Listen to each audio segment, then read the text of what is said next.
Welcome back. Before we address the issue this video is going to be about, we cannot help noticing that Democrats are still in this level.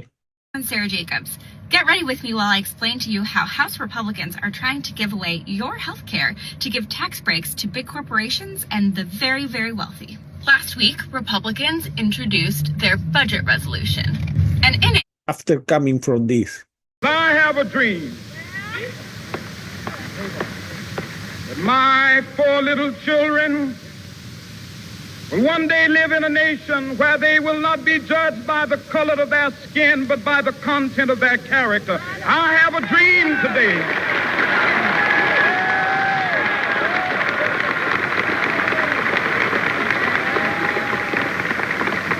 With this faith, we will be able to work together, to pray together, to struggle together, to go to jail together, to stand up for freedom together, knowing that we will be free one day. Let freedom ring, and when this happens, when we allow freedom ring, when we let it ring from every village and every hamlet, from every state and every city, we will be able to speed up that day when all of God's children, black men and white men, Jews and Gentiles, Protestants and Catholics, will be able to join hands and sing in the words of the old Negro spiritual, free at last, free at last. Thank God Almighty, we are free at last. and having said that, let me present the question that this video is starting with, is why should you care about immigrants if you're not an immigrant? Well, first of all, it's true that what the Biden's administration policies on immigration were unacceptable, and they were so unacceptable that they turned a positive trend before 2020 into a negative trend. When we talk about the trend of those who favor increasing the levels of immigration. And this is because of the way Biden allowed cool activists dictate policy. And after Biden screwed up and didn't have the guts to reverse much of those policies, the way Democrats ran away from the issue they themselves have made toxic. They forgot that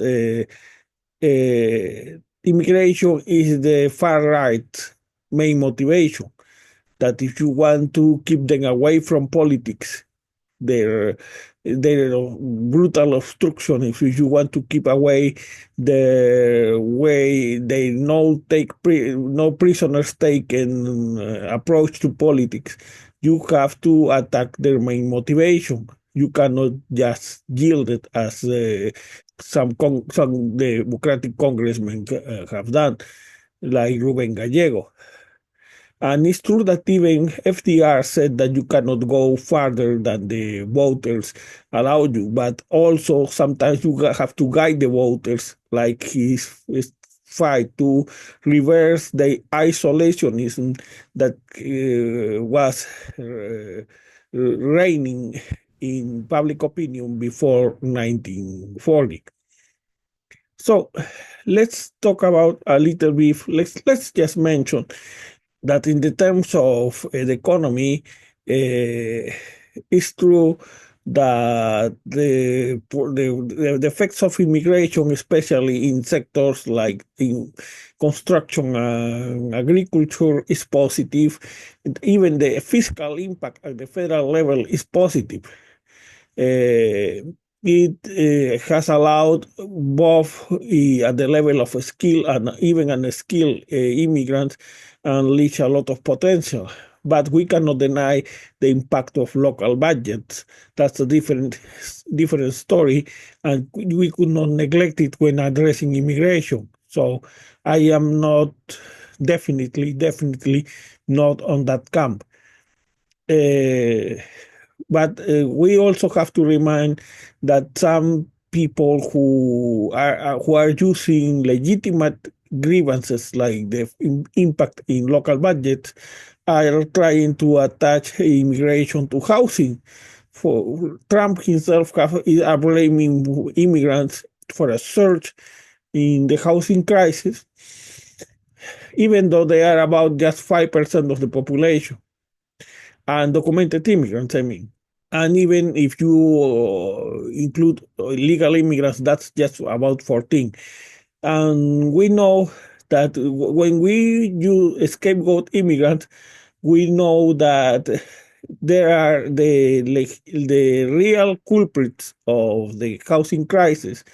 That is the way the top 10 has used their oligopoly power to take advantage of much of the imperfections in the housing crisis, especially those created by the abrupt change in interest rates, and above all, the effect of the lack of permitting reform that constrains the chances of building new housing.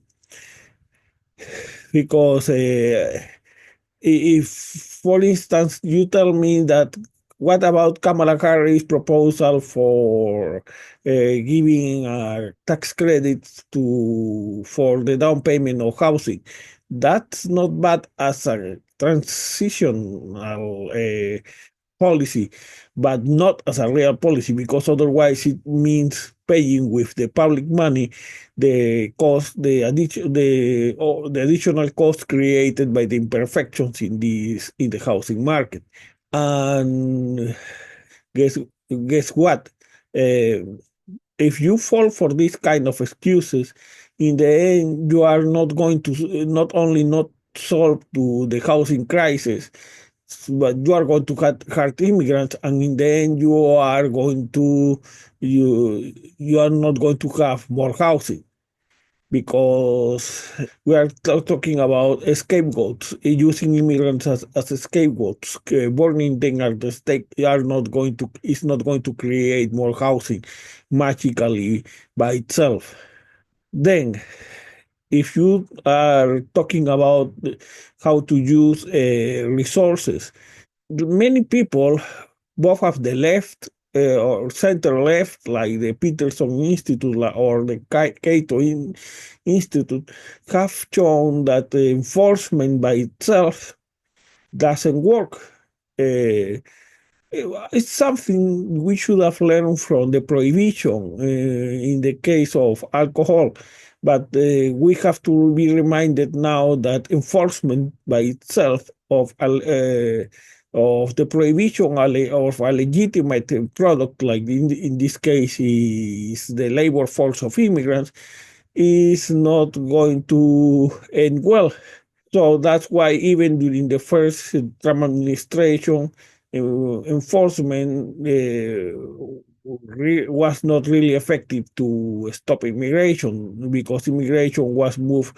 It moved immigrants to more dangerous routes. It left a trail of many more bodies of those who died who died in the desert or trying to cross the border, but it doesn't reduce necessarily immigration. It depends.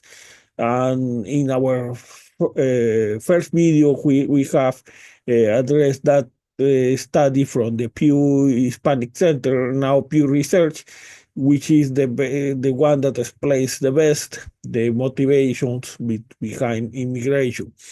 Even if has been failing in the reports of the Cato Institute, because there is always a way to bring to the black market those products, in this case, the labor force of immigrants that cannot find a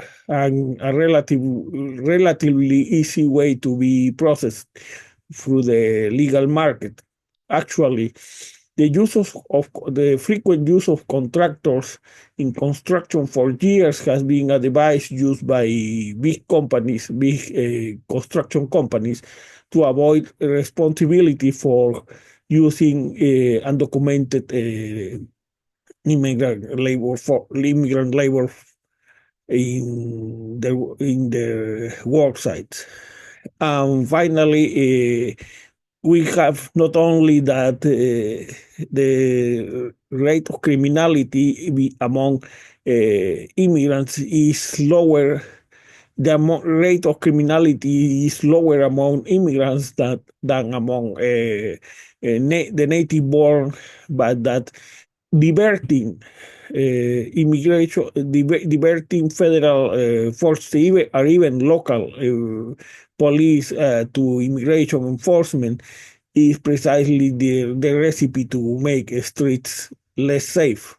Now, let's talk briefly about why should you care in terms of democracy. Remember that immigration is the main motivator of the top destabilizer of this of democracy, which is the far right. It's not an accident that the far right has surged as the trust in government has fallen, especially during starting with the Obama administration. But also notice that as the same way as John Sides found for the 2016 election, we find this discrepancy between the support or disapproval of the economy and the opinion about whether the country is heading in the right direction. This discrepancy was also present in 2016, though in a different direction. It should be very worrisome because this detachment from Trump's disapproval number with the economy, especially in times of such uncertainty, it might be a sign that Democrats may not end up capitalizing in the falling numbers of Trump's approval. Now, let's go to your basic rights. You may say that, well, they are applying the Alien Enemies Act on the foreigners, and I am not a foreigner, legal or illegal, or a tourist, so I don't care. But to apply the Alien Enemies Act, they are even defying court decisions or trying to muscle the decisions, like, for instance, when Elon Musk started funding a movement to impeach the judges who vote against Trump's immigration policies. What about if the next judicial decisions that are bullied, that are challenged in these kind of ways, because we are not talking about appealing to the next level or the Supreme Court. We are talking about impeaching the judge, defying the decisions. And what about if those decisions are the decisions that benefit you, for instance, against an employer? Then you have those deported for their opinions. But remember that even Americans have been threatened with consequences for their opinions. So it's just the next step in the same direction. And it all comes to the matter of arbitrariness. Arbitrariness, for instance, you may say Well, I don't care much about agencies that protect immigrants, but what about those agencies that protect you? What about if you are a union worker now that it's supposedly unions are going to make a comeback with Trump? What if those agencies are, for instance, the National Labor Relations Board, and you are a union worker who needs support or who wants to start a union? What if it's not an activist, a pro-immigrant activist by a union leader? Why is the next in line is anybody else who is affected by Trump's emergency powers? Remember that it's not that this hasn't happened anywhere before. In the case of Hungary with Orban, those people are just silenced. And as I mentioned before, there is all in the ultimate case, the threat against against not immigrants but Americans with Salvadoran prisons. Or remember the case of institutions. You may say, "Well, I'm not going to college, so I don't care if Columbia University is threatened, is bullied for to change their approach to studies in the Middle East." But what about if next time it's the union you want to be part of? What about if next time is an attack on Social Security or Medicare or Medicaid? Don't forget what I mentioned. This movement started by Elon Musk. This movement started by Elon Musk to impeach judges who rule against Trump. What about if you want if you want to plan to buy a house, but then the Federal Reserve is who has a short-term effect of interest rates, and ultimately in the 10-year Treasury yield that affects the mortgage rates. Um, you want to see if it makes sense to save for a house, and it happens that uh, the interest rates are not longer managed in terms of fiscal of monetary stability, but on improving on the basis of improving Donald Trump's electoral chances.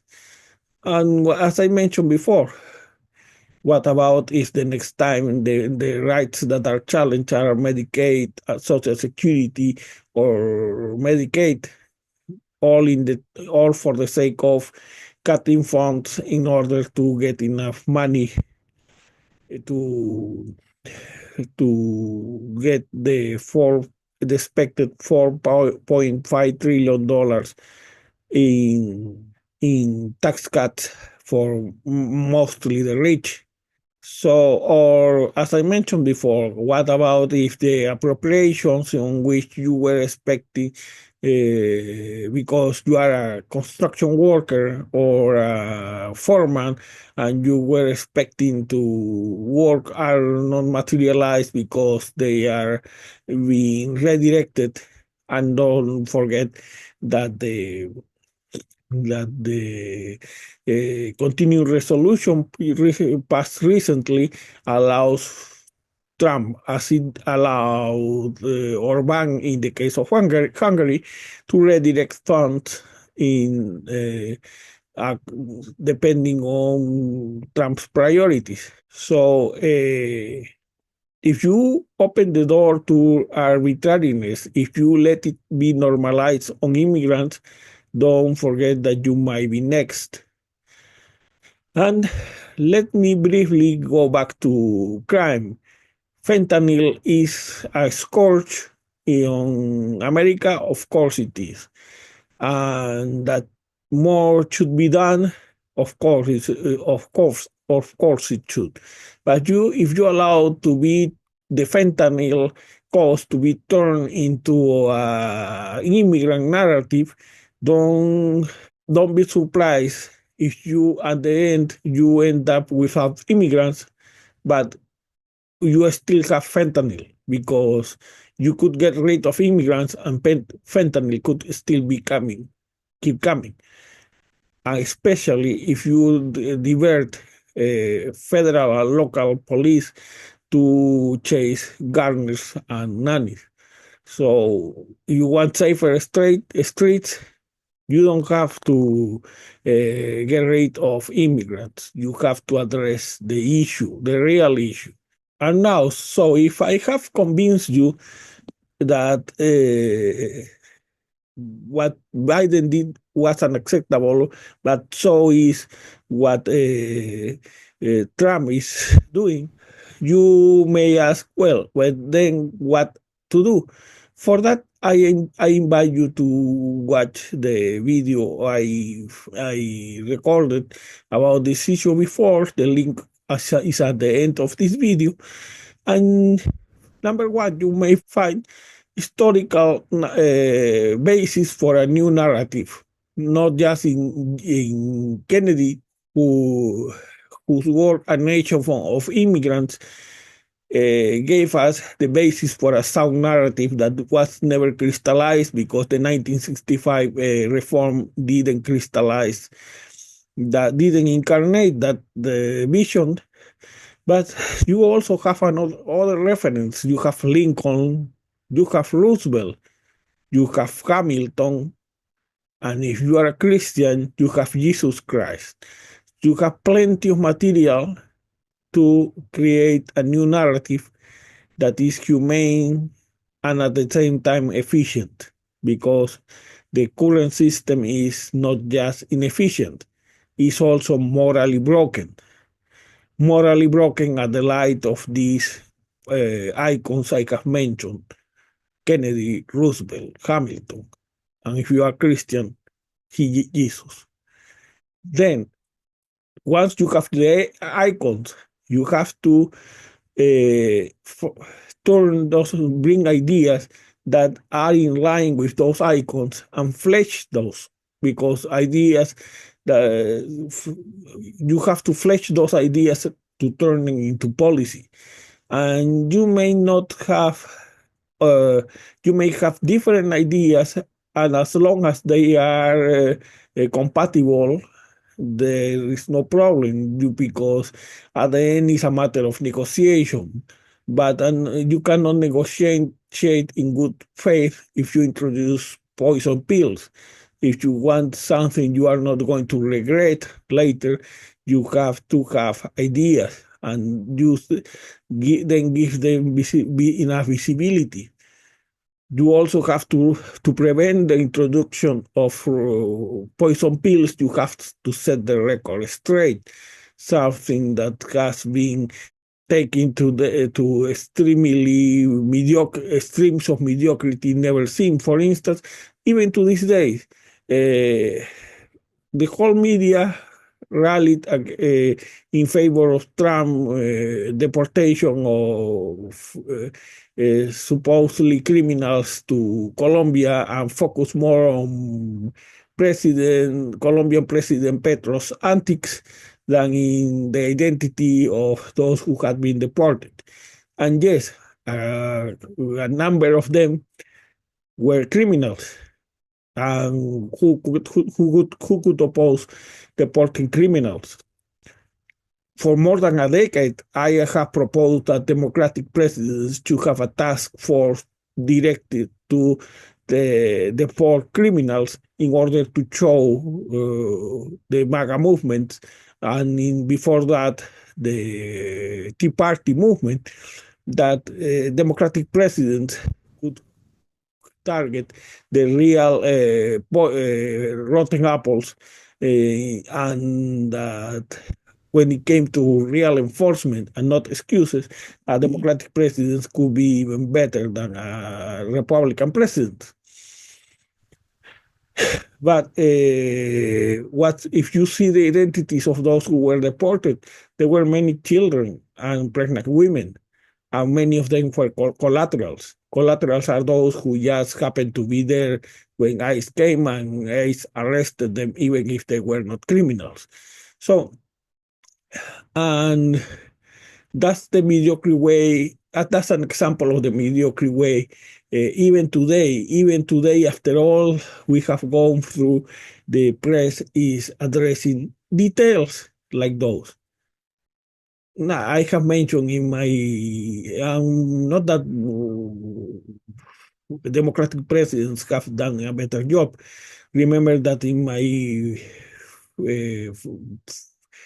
first video about immigration, I mentioned how Obama himself was promoting the Schumer bill of 2013 as a way of bringing undocumented immigrants to the back of the line, even though that line in the immigration law didn't exist, because the immigration law has several lines for some. For instance, very short if you are, for instance, an Austrian, very long if you are, for instance, a Salvadoran, and no lines for others, depending on who is your sponsor. That's very telling in a country that demands to judge, that insists that people should be judged in the content of their character. And another point is that it's important is to draw a very clear line with the new left, the woke left intersectionalism, this abolish ICE, no detentions nonsense that trivialize the issue and turn it into a toxic movement. So the issue, the point, considering how important this is for the far right, is not to turn our back on immigration, but to redefine it and to exclude the woke left from this debate, because they have already made a lot of damage. And just consider how this woke left, with their great prank at the border, turn a positive trend before 2020 into a precarious status that has just been revoked by President Trump. And finally, this issue, as in others, remember that you can only push Democrats with ideas, so they won't be able to pretend these ideas don't exist. If you don't, you will have more of the same, more disappointment, or even worse. So remember how key immigration is, because it's the main motivator of the far right in a situation in which the Democratic Party is clueless, aimless, trapped in its own weakness, in need of urgent repair, and the juncture in which we have that because of apathy, the calcifying of cultural attitudes, of the search of a third party as a permanent actor, could turn precisely that far right into a permanent majority. So that could mean a structural change that could turn America in something that you are not going to recognize. And yes, immigrants may be first in the line of suffering, but pretty sure you are going to be next. Otherwise, you just have to see at Hungary or East Germany. So yes, it can happen here too.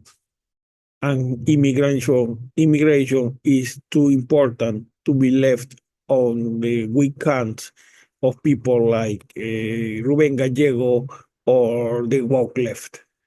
And having said that, I leave you with our newscast.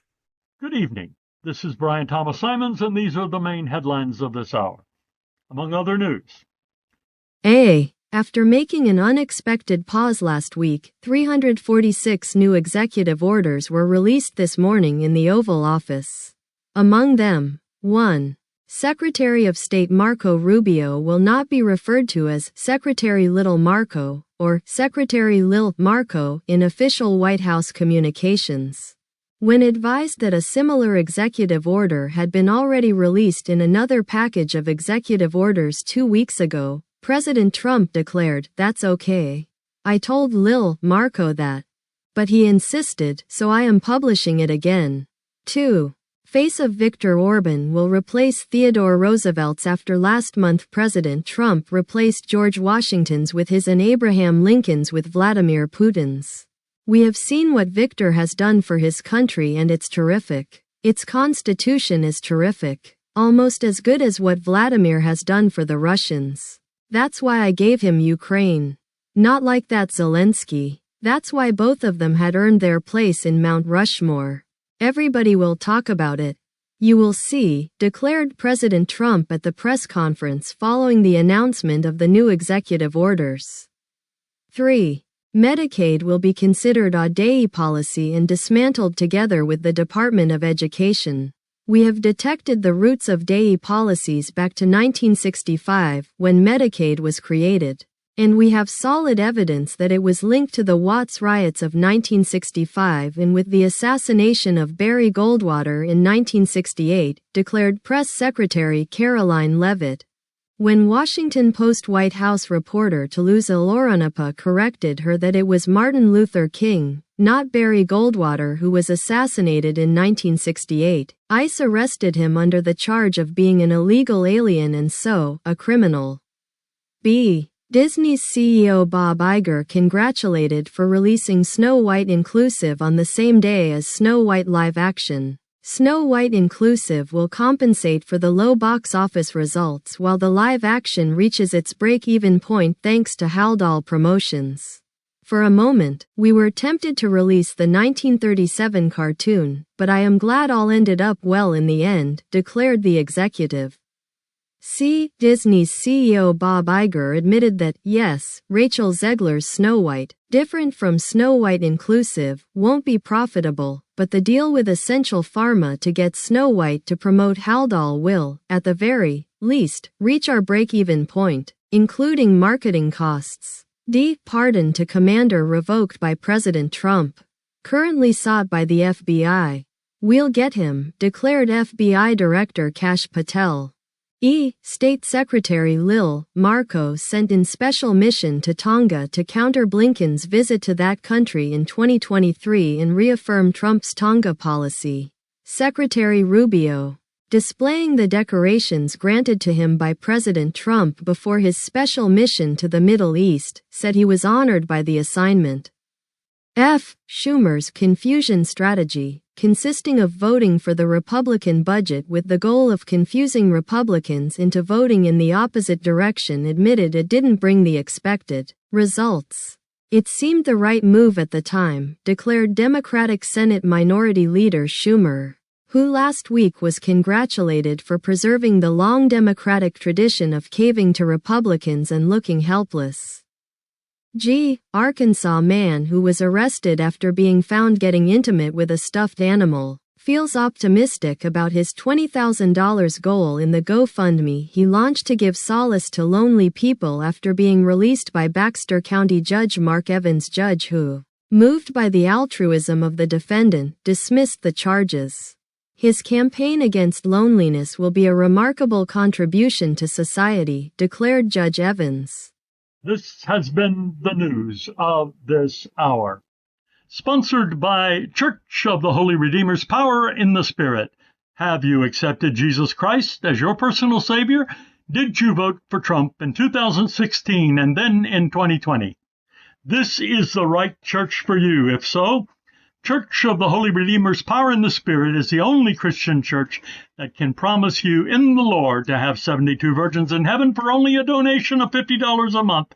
You will have access to those 72 virgins in heaven. For an additional $25, you will be allowed to replace 10 of them, and for $100, Heaven Premium, you will be allowed to choose them for yourself. Guaranteed, if you're not satisfied with those 72 virgins after you die, full refund of your money. We accept Visa, MasterCard, American Express, and Discover.